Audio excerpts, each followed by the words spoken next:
今天开着我身旁的这台新成立嘉运重型轻障车，来给大家拍一起操作视频。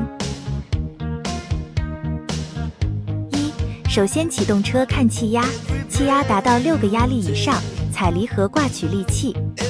下一步开始放脱臂，降大臂，离地2到5公分左右，也可以调节吊臂位置。安装胞胎装置。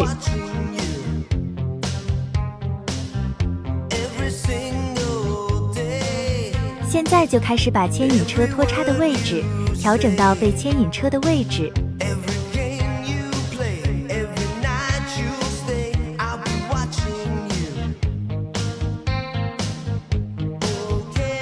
绑好轮胎。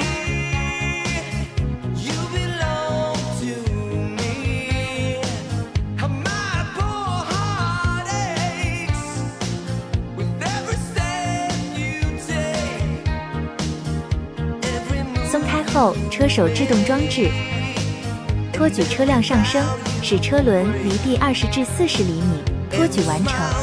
接上直通气管和制动气管，打开通气阀，关掉取力器，托举完成。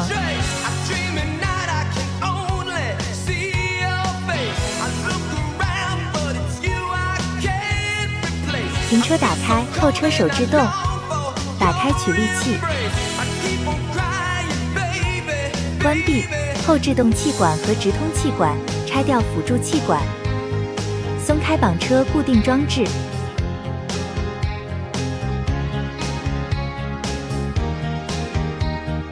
拆掉胞胎装置，拆卸完成。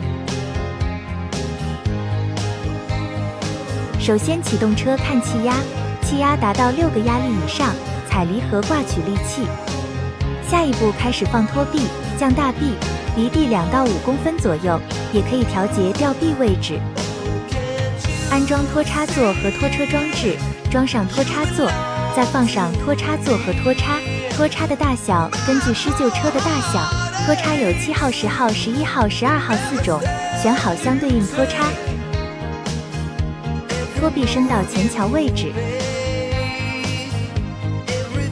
挑起后车，用链条把前桥和拖臂固定好。接上直通气管和制动气管，打开通气阀，拖车完成。停车打开后，车手制动，打开取力器，关闭后制动气管和直通气管，拆掉辅助气管。松开绑车固定装置，降大臂，收拖臂，收钢叉和钢叉座。拆卸完成。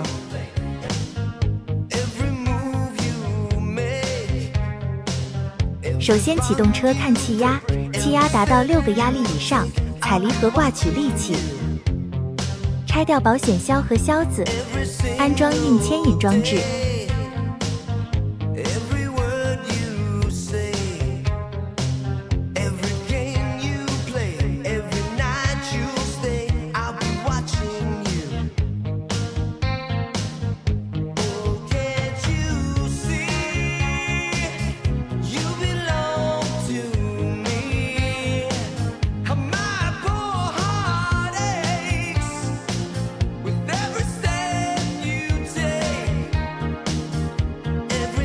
首先启动车看气压，气压达到6个压力以上，踩离合挂取力器。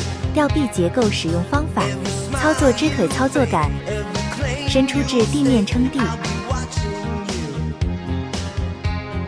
轻压导绳器，分离绞盘，取掉绞盘钩，伸缩吊臂，实现快速放绳。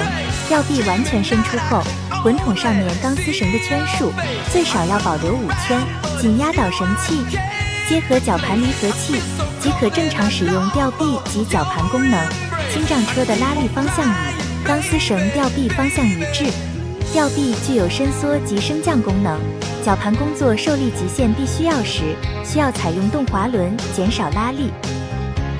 作业完成后，操纵杆收回吊臂，把吊钩放回固定位置固定，完全收回大臂。收回地撑。